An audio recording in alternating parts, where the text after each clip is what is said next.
Good morning dear students. Chapter number 3 उदाहरण 3.8 ઉદાહરણ 3.7 અને ઉદાહરણ 3.8 એમાં કિર્ચોફનો બીજા નિયમનો ઉપયોગ થાય છે, બરાબર। જેના આગળના લેક્ચરમાં આપણે ડિસ્કસ કરેલી કે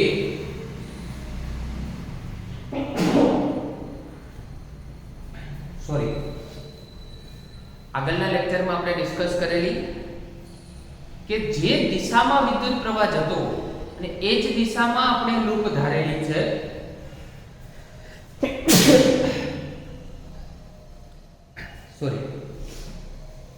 જે દિશામાં વિદ્યુત પ્રવાહ જતો હોય અને એ જ દિશામાં જો આપણે લૂપ ધારેલી છે તો વિદ્યુત પ્રવાહ અને અવરોધનો ગુણાકાર હંમેશા ઋણ લેવો, બરાબર। અને જો આપણી સામે વિદ્યુત પ્રવાહ આવતો હોય તો ધન લેવો, બરાબર। તો એવો જ એક એક્ઝામ્પલ જે વિસ્ટર્ન બ્રિજના સ્વરૂપે તમને 3.8 માં આપેલો છે, રકમ હું વાંચું છું। વિસ્ટર્ન બ્રિજની ચાર ભુજાઓ એટલે 1 2 3 અને 4 ચાર ભુજાઓના અવરોધ આપેલા છે। એમાં AB ભુજા છે એનો અવરોધ તમને 100 ઓહ્મ આપેલો છે, AD ભુજાનો અવરોધ તમને 60 ઓહ્મ આપેલો છે, DC એટલે કે CD ભુજાનો અવરોધ તમને 5 ઓહ્મ આપેલો છે અને DC છે એનો 10 ઓમેગા સ્વરૂપમાં તમને અવરોધ આપેલો છે અને સાથે અહીંયા તમને બેટરી 10 વોલ્ટની આપેલી છે। તો 15 ઓહ્મ ના અવરોધ ધરાવતું ગેલ્વેનોમીટર એક જોડેલું છે B અને D ની વચ્ચે। જો આ B અને D ની વચ્ચે ગેલ્વેનોમીટર જોડેલું છે, પણ ગેલ્વેનોમીટરનો અવરોધ પણ તમને આપેલો છે। ગેલ્વેનોમીટરનો અવરોધ કેટલો છે? 15 ઓમેગા જેટલો અવરોધ છે। કેટલો અવરોધ છે? 15 ઓમેગાનો અવરોધ છે। તો શોધવાનું શું છે? તો ગેલ્વેનોમીટરમાંથી કેટલો વિદ્યુત પ્રવાહ પસાર થશે? તો ગેલ્વેનોમીટરમાંથી પસાર થતો વિદ્યુત પ્રવાહ આપણે Ig ધારેલો છે, તો Ig નું મૂલ્ય શોધવાનું થાય, બરાબર। ચલો કિર્ચોફનો વોલ્ટેજ લો લગાવીએ એટલે કિર્ચોફનો બીજો નિયમ કઈ લૂપ માટે? તો ABDA માટે। તો અહીંયાથી સ્ટાર્ટ કરીએ તો AB એટલે અહીંયાથી આ રીતે જશે D અને A એટલે આ રીતે લૂપ થશે। ખ્યાલ આવે છે? ક્લોકવાઇઝ કેવી થશે? ઘડિયાળના કાંટાની દિશામાં, બરાબર। તો આપણે જાણીએ છીએ જો આપણી દિશામાં વિદ્યુત પ્રવાહ હોય તો માઈનસ લેવાનું, તો -100 I1 આવશે। ચલો આગળ ગયા તો Ig અને 15 એ આપણી દિશામાં છે, તો આપણી દિશામાં હોવાને કારણે માઈનસ આવશે અને અહીંયા સામે વિદ્યુત પ્રવાહ આવે છે તો I2 અને 60 સામે વિદ્યુત પ્રવાહ આવે છે એટલે પ્લસ આવશે = 0। આ સમીકરણને 5 વડે ભાગી નાખો અને માઈનસ વડે ગુણી નાખો। તો 5 વડે ભાગતા અને પછી એને માઈનસ વડે તો ગુણી નાખીએ, બરાબર। તો તમારી પાસે સમીકરણ છે એમાં પહેલા I1 ની કિંમત લખીએ, પછી I2 લખીએ અને પછી Ig ના સ્વરૂપમાં ગોઠવણી કરીએ તો માઈનસ વડે એને ગુણી નાખીએ તો -20I1 -12I2 અને +3Ig = 0 એટલે કે સમીકરણ 1 ના સ્વરૂપમાં તમને આ સમીકરણ મળે, બરાબર। એવી જ રીતે બીજી લૂપ જે CBDC ના સ્વરૂપમાં મળે છે, તો CBDC આ લૂપ થઈ। ચલો એ કઈ રીતે આવશે? તો એન્ટી ક્લોકવાઇઝ આવશે, બરાબર। ચલો અહીંયાથી આપણે સ્ટાર્ટ કરીએ છીએ, આપણે સામે વિદ્યુત પ્રવાહ આવે છે, બરાબર। તો સામે વિદ્યુત પ્રવાહ આવે તો શું લઈશું? પ્લસ લઈશું, પરંતુ અહીંયા જંકશન છે, અહીંયાથી વિદ્યુત પ્રવાહ કેટલો આવે છે? I1 જેટલો। અહીંયા જંકશન છે એટલે બે ફાટા પડે છે, કામ નહીં છે એક આ રીતે જાય છે, બરાબર। હવે આ જે બ્રાન્ચ છે એમાંથી વિદ્યુત પ્રવાહ ગેલ્વેનોમીટરનો પ્રવાહ કેટલો છે? Ig જેટલો છે, તો બાકીનો રહેલો પ્રવાહ કેટલો રહેશે? તો ટોટલ હતો I1 એમાંથી Ig જેટલો વિદ્યુત પ્રવાહ જતો રહ્યો એટલે I1 Ig જેટલો વિદ્યુત પ્રવાહ રહેશે, જે અહીંયા આપણે દર્શાવ્યો છે। ચલો આ બ્રાન્ચમાંથી Ig આવે છે અને આ બ્રાન્ચમાંથી I2 આવે છે, તો બંનેનો અહીંયા મર્જ થશે, બંનેનો સરવાળો થશે, તો અહીંયા કેટલા જશે? I2 Ig જેટલો વિદ્યુત પ્રવાહ જશે। તો આગળ ગયો, બરાબર। હવે અહીંયા ટોટલ કેટલા છે? I1 Ig એ અહીંયાથી આવે છે, આ બ્રાન્ચમાંથી કેટલો આવે છે? I2 Ig, તો અહીંયા સરવાળો થશે બરાબર. તો સરવાળો કરો તો Ig કેન્સલ થાય, તો I1 I2 જેટલો કુલ વિદ્યુત પ્રવાહ મળે, જે તમે જાણો છો કે અહીંયાથી આપણે વહેંચેલો હતો બે ભાગમાં I1 અને I2 ના સ્વરૂપમાં, બરાબર. એટલે કુલ વિદ્યુત પ્રવાહ જે I1 I2 ના સ્વરૂપમાં વહેંચેલો હતો એ ફરીથી આપણે એટલો જ વિદ્યુત પ્રવાહ ત્યાં મળી ગયો, બરાબર. તો વિદ્યુત પ્રવાહની વહેંચણી ખૂબ જ અગત્યની છે. ચલો હવે બીજી લૂપ તરફ આગળ વધીએ. તો CBDC તો આપણી સામે વિદ્યુત પ્રવાહ આવે છે એટલે પ્લસ, આપણી જોડે છે એટલે 15 અને Ig માઈનસ, અને ફરી પાછો આપણી જોડે છે એટલે માઈનસ, તો -5 I2 Ig 0. શું આવશે? I2 Ig 0. ચલો આ 10 ની અંદર મલ્ટીપ્લાય કરી દો, આ 15 આ -5 ની અંદર મલ્ટીપ્લાય કરી દો, તો I1 વાળા પદ કેટલા છે? એક જ પદ છે. પછી I2 વાળા પદ કેટલા છે? તો I2 વાળા પદ એક જ છે. Ig વાળા ટોટલ કેટલા છે? તો આ 1, આ 2 અને આ 3 છે. 1 2 ને 3 ત્રણે ત્રણનો સરવાળો કરો તો 10 ને 5 15 ને 5 20 ટોટલ તમારી જોડે, સોરી 10 અને 15 થશે 25, 25 અને 5 થઈ જશે તમારી જોડે 30, તો -30 Ig. આને પણ 5 વડે તમે શું કરી ભાગી નાખો, તો 2I1 I2 અને -6Ig 0, સમીકરણ નંબર 2. હવે થોડું જ્યારે પણ આવી સર્કિટ આપણે સોલ્વ કરીએ છીએ ત્યારે જોડે જોડે જોતું જવાનું કે આની અંદર ટોટલ કેટલી એવી ભૌતિક રાશિ છે કે જે આપણે ઉપયોગી બનતી હોય છે, બરાબર. તો ટોટલ એવી 3 ભૌતિક રાશિ છે, I1 I2 અને Ig. ફરી એકવાર અહીંયા લખું, અજ્ઞાત ભૌતિક રાશિઓ કઈ છે? અજ્ઞાત ભૌતિક રાશિઓ ટોટલ 3 છે, I1 I2 અને Ig. આ 3 ભૌતિક રાશિઓ અજ્ઞાત હોવાને કારણે આપણે જોડે ટોટલ 3 સમીકરણ હોવા જોઈએ. જેટલી અજ્ઞાત એટલા સમીકરણ. તો આપણી જોડે સમીકરણ તો અત્યારે 2 જ આવ્યા છે, તો ત્રીજું સમીકરણ લેવું પણ જોઈએ. તો ત્રીજા સમીકરણ માટે કઈ લૂપ લીધી છે? ABCEA. જો આ લૂપ ABC, પછી અહીંયાથી આ રીતે આ E એટલે બેટરી આવી ગઈ અને આ A થયું, બરાબર. એટલે આ લૂપ લીધેલી છે જેમાં બેટરીનો પણ સમાવેશ થાય છે. એટલે એક લૂપ એવી લેવી ફરજિયાત છે કે જેમાં બેટરીનો પણ સમાવેશ થઈ જતો હોય, બરાબર. તો અહીંયાથી આપણે આગળ વધીએ તો 60 અને અહીંયા આપણી જોડે વિદ્યુત પ્રવાહ આ 60 ઓહ્મ છે, વિદ્યુત પ્રવાહ કેટલો છે? I2 જેટલો. આપણી દિશામાં છે એટલે માઈનસ, અહીંયા પણ આપણી દિશામાં છે એટલે માઈનસ I2 Ig. અને બેટરીમાં આપણે સમજાવેલું છે માઈનસ થી પ્લસ જાવ, આ માઈનસ થી પ્લસ જાવ એટલે હંમેશા શું લેવાનું થાય? પ્લસ લેવાનું થાય, બરાબર. સમીકરણનું બેટા સાદું રૂપ આપો, -5 ની અંદર ગુણો I2 વાળા પદ અને Ig વાળા પદ છે એક બાજુ કાઢો અને માઈનસ વડે ગુણી નાખો, 5 વડે ભાગી નાખો અને 5 વડે ભાગી નાખો, માઈનસ વડે ગુણશો એટલે બધા ટર્મ પ્લસ થઈ જશે, બરાબર. ચલો તો I2 13I2 Ig 2, સમીકરણ નંબર કેટલો આવશે? ટોટલ તમારી જોડે 3. હવે સમીકરણ જ્યારે સોલ્વ કરો છો તો બે સમીકરણ હોય તો બહુ ઈઝી છે, બરાબર. લોગની રીત તમે ડાયરેક્ટ વાપરતા હતા, તમે ડાયરેક્ટ સોલ્યુશન મળતું, બરાબર. પરંતુ જ્યારે 3 સમીકરણની વાત આવે છે ત્યારે સમીકરણને સોલ્વ કઈ રીતે કરવું એ ખૂબ અગત્યનું છે. તો પહેલા તો આ સમીકરણ પર નજર કરો. આમાં બે ભૌતિક રાશિ કઈ કઈ છે? તો એક I2 છે અને બીજી Ig છે. એનો મતલબ I1 નથી, બરાબર.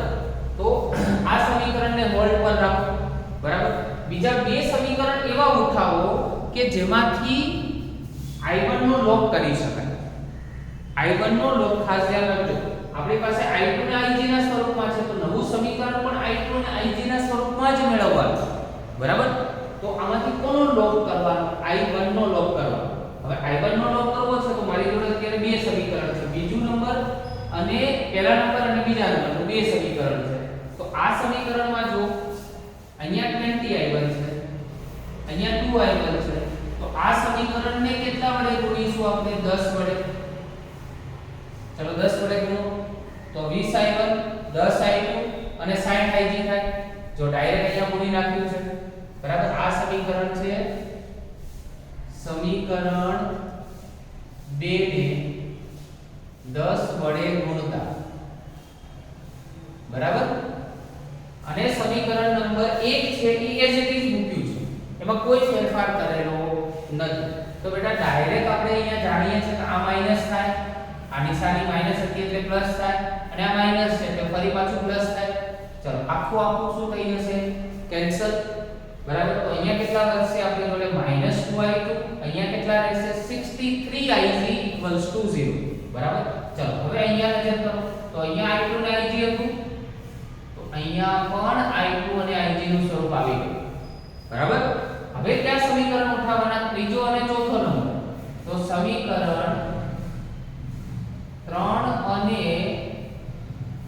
4 પર, બરાબર. 3 અને 4 નંબર પર તો નજર કરો, અહીંયા 2i2 છે ને અહીંયા 13i2 છે, અહીંયા 63 છે તો અહીંયા 1 છે. તો આખું જે ત્રીજું સમીકરણ છે ને 63 વડે ગુણો, તો સમીકરણ 3 ને 63 વડે ગુણતા, આખા સમીકરણને 63 વડે ગુણી નાખો. ચલો આને 63 વડે ગુણો તો 819 i2 આવશે, આને 63 વડે ગુણો તો 63ig, આને 63 વડે ગુણો તો 126 મળશે. બાકી આ સમીકરણ એજ ઇટ ઇઝ મૂકી દેવાનું છે, બરાબર. તો ફરી પાછી નિશાની બદલીએ, આ પ્લસ અહીંયા માઈનસ, આખું શું થઈ જશે? કેન્સલ. તો અહીંયા પાછા આપણી પાસે 821 i2 અને 126 આવશે, બરાબર. 821 ને નીચે જવાનું એટલે i2 ની કિંમત મળી જશે. i2 તમને આટલા એમ્પિયર મળશે, બરાબર. હવે i2 ની કિંમત તમે ક્યાં મૂકશો? તો કોઈ પણ એક સમીકરણમાં મૂકી દો, જેમ કે સમીકરણ નંબર 4 માં મૂકો તો i2 ની કિંમત બેટા અહીંયા મૂકશો એટલે તમને ઓટોમેટિકલી કોની કિંમત મળશે? ig ની કિંમત મળશે, જે ગેલ્વેનોમીટરમાંથી વહેતો વિદ્યુત પ્રવાહ છે, બરાબર. તો કિર્ચોફનો બીજો નિયમ સરળ છે, પરંતુ લોપની રીત આવે છે ત્યારે 3 સમીકરણ છે ત્યારે વિદ્યાર્થી મિત્રો ઘણીવાર મુશ્કેલી પડતી હોય છે, બરાબર. જેનું સોલ્યુશન મેં તમને આપ્યું, બરાબર. એવી બે ભૌતિક રાશિ આપવાની અને ત્રીજી ભૌતિક રાશિ છે એનો લોપ કરવાનો. તો i2 અને ig આપણે રાખ્યા અને i1 નો લોપ કર્યો એટલે ફરી પાછી આપણી જોડે બે ભૌતિક રાશિ i2 અને ig, બરાબર. તો i2 અને ig જે છે એ બંનેને મર્જ કરો એટલે એમાંથી એક ઉડી જાય તો એક તમને મળી, બરાબર. આ છેલ્લું છે. ચલો એના પછી 3.9 1 મીટર બ્રિજમાં આકૃતિ A થી 33.7 સેન્ટીમીટર આગળ તટસ્થ બિંદુ સમતોલન બિંદુ મળે છે, બરાબર. સમતોલન બિંદુ આપણે સમજાવેલું છે નલ પોઈન્ટ, કે જે ગેલ્વેનોમીટરમાંથી જોકી આપણે આગળ વધાવીએ તો જે બિંદુ આગળ ગેલ્વેનોમીટરનું આવર્તન શૂન્ય થાય, બરાબર, તેને આપણે નલ પોઈન્ટ કહીએ છીએ. હવે જો S ને સમાંતર 12 ઓહ્મનો અવરોધ જોડવામાં આવે તો સમતોલન બિંદુ 51.9 સેન્ટીમીટર મળે છે. તો R અને S ના મૂલ્યો શોધો, બરાબર. તો જો અહીંયા આપણે મીટર દીઠ આપેલો છે, S ને સમાંતર 12 ઓહ્મનો અવરોધ તમને મૂકવાનું કીધેલું છે. ચલો પહેલું સમતોલન બિંદુ કેટલું છે? 33.7. હવે ટોટલ લેન્થ આપણે જાણીએ છીએ કેટલી હોય? થિયરીમાં મળી ગયા 0 થી 100 સેન્ટીમીટર હોય. હવે 33.7 100 માંથી કાઢી નાખો તો 100 - 33.7 એટલે જવાબ મળશે તમને 66.3 સેન્ટીમીટર, બરાબર. તો પ્રથમ સમતોલન બિંદુ માટેનું સૂત્ર આપણે જાણીએ છીએ R/S = L1 100 - L, જે થિયરીમાં આપણે બનાવેલું છે. તો R/S આ 33.7 આ 100, અહીંયા L1 ની જગ્યાએ પ્રથમ સમતોલન બિંદુ હતું 33.7, તો 33.7 અહીંયાથી માઈનસ કરશો એટલે 66.3 મળશે. આ બંનેનું ડિવાઇડેશન કરશો એટલે તમને મળશે 0.508. સમીકરણ નંબર 1 કયો આવશે? સમીકરણ નંબર 1. હવે જાણીએ છીએ આપણે S ને સમાંતર 12 ઓહ્મનો અવરોધ જોડવામાં આવે છે, તો નવો S ઇક્વિવેલન્ટ કેવી રીતે મળે? તો આ બંને તો સમાંતર છે, તો સમાંતરમાં શું થાય? ઉપર ગુણાકાર અને નીચે સરવાળો, બરાબર. તો બીજા સમતોલન બિંદુ માટે શું લખીએ? r s ની જગ્યાએ s ઇક્વિવેલેન્ટ લખીશું અને L1 ની જગ્યાએ શું લખીશું? L2, બરાબર. એટલો જ ફરક આવશે. તો બંનેમાં ડિફરન્સ ફક્ત તમને એટલો જોવા મળશે. હવે જે s ઇક્વિવેલેન્ટ છે એની કિંમત તમે જાણો છો કેટલી છે? તો 12s 12 s. આ છેદનો છેદ ક્યાં જશે? અંશમાં જશે, બરાબર. બીજું સમતોલન બિંદુ તમને આપેલું છે રકમમાં 51.9.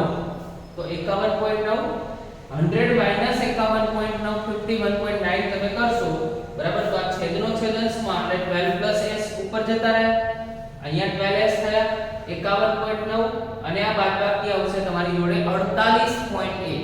કેટલી આવશે? 48.1 આવશે, બરાબર. તો r/s ને હું અલગથી કાઢું છું. જો આનું એક ગ્રુપ અલગથી બનાવીએ છે r/s નું, આ 12 s અને 12. આ ગ્રુપ એટલા માટે અલગથી બનાવ્યું કારણ કે r/s ની કિંમત જાણીએ છીએ આપણે, બરાબર. સમીકરણ નંબર 1 પરથી, બરાબર. ચલો આ 12 s અને ડિવાઇડ બાય 12 તો હતા જ. આ બંનેનો ભાગાકાર 1.07 મળ્યો હતો, બરાબર. તો 0.508 આપણી જોડે કિંમત છે. આ છે આનો સાદુરૂપ જ્યારે આપશો તમે બધાનો ગુણાકાર ભાગાકાર કરી અને સાદુરૂપ જ્યારે બેટા આપશો તો s ની કિંમત તમને 13.27 ઓમેગા જેટલી મળશે, જે તમને માંગેલું મૂલ્ય મળશે, બરાબર. તો આ સાથે આ એક્ઝામ્પલ સાથે 3.10 એક એક્ઝામ્પલ છે એ પોટેન્શિયોમીટર નો એક્ઝામ્પલ છે, બરાબર. એ પોટેન્શિયોમીટર નો એક્ઝામ્પલ છે, બરાબર. એ એક્ઝામ્પલ આપણે નેક્સ્ટ લેક્ચરમાં કરાવીશું, બરાબર. પરંતુ સ્વાધ્યાયના બે દાખલાઓ જે ખૂબ અગત્યના કહી શકાય અને એમસીક્યુ માં પૂછાય એવા છે ખાસ, બરાબર. તો એની ચર્ચા કરીએ તો સ્વાધ્યાયનો પહેલો દાખલો, કારની એક સંગ્રાહક બેટરીનું EMF 12 વોલ્ટ છે. જો બેટરીનો આંતરિક અવરોધ 0.4 ઓમેગા હોય તો બેટરીમાંથી કેટલો મહત્તમ પ્રવાહ ખેંચી શકાય, બરાબર. બેટરીમાંથી કેટલો મહત્તમ પ્રવાહ ખેંચી શકાય. તો તમને E આપેલું છે EMF, એનો આંતરિક અવરોધ આપેલો છે અને મહત્તમ પ્રવાહ તમારે શોધવાનો છે. હવે ઓહમનો નિયમ શું કહે છે? I = V/R, બરાબર. V ની જગ્યાએ શું થાય? બેટરીનું EMF અને R આપણી જોડે ટોટલ અહીંયા બે છે, એક બાહ્ય અવરોધ અને એક આંતરિક અવરોધ, એટલે બંનેનો સરવાળો R + R. હવે Imax મારે શોધવો છે. તો હવે આખા ચેપ્ટર એના આપણે એન્ડ તરફ જઈ રહ્યા છે તો આપણે એટલું તો ખ્યાલ આવે કે જ્યારે અવરોધ શૂન્ય હોય ત્યારે હંમેશા પ્રવાહ કેવો જાય? મહત્તમ પ્રવાહ તેમાંથી પસાર થાય, કોઈ પણ વાહકમાંથી. એનો અવરોધ જ શૂન્ય છે અને અવરોધ જ નથી, એનો મતલબ એમાંથી મહત્તમ પ્રવાહ પસાર થાય. અને તમને અહીંયા પૂછ્યું પણ શું છે? તો મહત્તમ પ્રવાહ શું પૂછ્યો છે. તો મહત્તમ પ્રવાહ માટે હંમેશા અવરોધ કેવો થાય? શૂન્ય. એટલે r નું મૂલ્ય શૂન્ય થયું, એટલે ફક્ત E/R આવશે. હવે E એટલે 12 છે અને R એટલે 0.4 છે, એટલે મહત્તમ પ્રવાહ તમને કેટલો મળશે? તો અહીંયા આપણે ફક્ત એટલું ચેન્જ કરવાનું થાય, Imax બરાબર, Imax અને અહીંયા પણ શું મળશે તમને? Imax ના સ્વરૂપ 30 એમ્પિયર જેટલો મહત્તમ પ્રવાહ મળે, બરાબર. આવું તમને MCQ ના સ્વરૂપમાં પૂછાઈ શકે, બરાબર. એવો જ બીજો દાખલો છે એવા સૂત્ર પર આધારિત 10 વોલ્ટ જેટલું EMF અને 3 ઓહમનો આંતરિક અવરોધ ધરાવતી એક અવરોધક સાથે જોડવામાં આવે છે. જો પરિપથમાં પ્રવાહ 0.5 એમ્પિયર હોય તો અવરોધ કેટલો હશે? જ્યારે પરિપથ બંધ હોય તે સ્થિતિમાં બેટરીનો ટર્મિનલ વોલ્ટેજ કેટલો હશે, બરાબર. ચાલો અહીંયા આપણે ચર્ચા કરીએ તો E ની કિંમત છે એ 10, આંતરિક અવરોધ 3, પ્રવાહ આપેલો છે R અને V, એ બંને શોધવાનું છે. એક અવરોધ શોધવાનો છે અને બીજો ટર્મિનલ વોલ્ટેજ એટલે V કહેવાય, બરાબર. તો સૂત્ર ફરી એકવાર I = E/R + R. તો આમાંથી બધી જ કિંમતો આપેલી છે એટલે R ને કરતા બનાવશો એટલે R નું કિંમત તમને મળશે 17 ઓમેગા, બરાબર. હવે ટર્મિનલ વોલ્ટેજ માટે ઓહમનો નિયમ V IR, બરાબર. તો I ની કિંમત છે આપણી પાસે 0.5, બરાબર, અને R ની કિંમત આપણે ઉપર મેળવેલી છે 17, તો 17 × 85 એટલે 8.5 વોલ્ટ જેટલું તમને મળશે. કેટલું મળશે? 8.5 વોલ્ટ જેટલું તમને મળશે, બરાબર. આગળના એક્ઝામ્પલમાં ખાસ ધ્યાન રાખજો, આ 3.9 ની ચર્ચા ફરી એકવાર કરીએ. તો પેલા R/S ફરી પાછો સમાંતર જોડવામાં આવે છે. એટલે શું કર્યું છે? ઉપર ગુણાકાર અને નીચે સરવાળો. એના ઉપરથી તમે S ની કિંમત મેળવી અને S ની કિંમત આ સમીકરણમાં મૂકો એટલે તમને R ની કિંમત પણ મળી જાય. એટલે બંને અવરોધ છે R અને S એ બંને શોધવાના હતા, તો બંનેની કિંમત તમને સરળતાથી મળી, બરાબર. એટલે અહીંયા જે લખેલું છે એ